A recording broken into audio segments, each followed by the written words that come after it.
সকলকে ইম্মানুয়েল। আজ পবিত্র বাইবেল থেকে যে অংশটি আমরা দেখব, যোহন 3 অধ্যায় 17-18 পদ। যে কেউ সেই পুত্রের উপরে বিশ্বাস করে সে বিনষ্ট না হয়, কিন্তু অনন্ত জীবন পায়।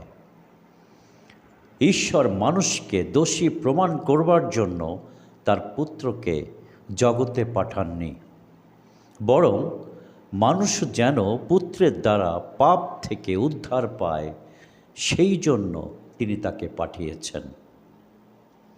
যে সেই পুত্রের উপরে বিশ্বাস করে তার কোনো বিচার হয় না, কিন্তু যে বিশ্বাস করে না তাকে দোষী বলে আগেই স্থির করা হয়ে গেছে, কারণ সে ঈশ্বরের একমাত্র পুত্রের উপরে বিশ্বাস করেনি। পবিত্র বাইবেলের এই অংশটি 4টি বিষয় পরিষ্কার করছে, যা আমাদের জন্য অত্যন্ত দরকারি। প্রথমত, মহান ঈশ্বরের উদ্দেশ্য। ঈশ্বর মানুষকে শাস্তি দেওয়ার জন্য নয়, বরং পরিত্রাণ বা পাপ থেকে মুক্ত করবার জন্যই প্রভু যীশুকে পৃথিবীতে পাঠিয়েছেন। দ্বিতীয় বিষয়টি হল মুক্তির পথ। উদ্ধারের জন্য কোনো কঠিন কাজ নয়, বরং প্রভু যীশুর উপর বিশ্বাস স্থাপনেই একমাত্র পথ হিসেবে চিহ্নিত করা হয়েছে।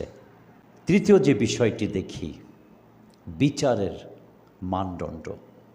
এখানে বিচার কোনো বাহ্যিক কাজের উপর নয়, বিচার বিশ্বাসের উপর। যে বিশ্বাস করে সে বিচার থেকে রেহাই পায়।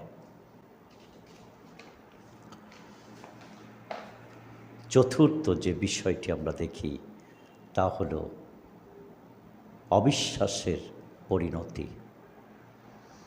যে বিশ্বাস করে না সে মূলত নিজ থেকেই ঈশ্বরের অনুগ্রহকে প্রত্যাখ্যান করে। তাই তাকে আলাদা করে দোষী সাব্যস্ত করার প্রয়োজন পড়ে না।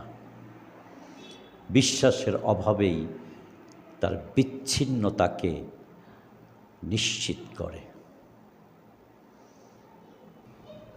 পবিত্র বাইবেলের যোহন 3 অধ্যায় 17-18 পদ আমাদের এই বিষয় পরিষ্কার করছে যে প্রভু যীশুর উপর বিশ্বাসের মধ্য দিয়েই মুক্তি মেলে। আর যে বিশ্বাস করে তার বিচার হয় না, কিন্তু যে বিশ্বাস করে না সে ঈশ্বরের ইচ্ছাকেই, ঈশ্বরের অনুগ্রহকে, ঈশ্বরের উদ্দেশ্যকে প্রত্যাখ্যান করে নিজেই নিজের প্রতি দোষী সাব্যস্ত করছে। ধন্যবাদ।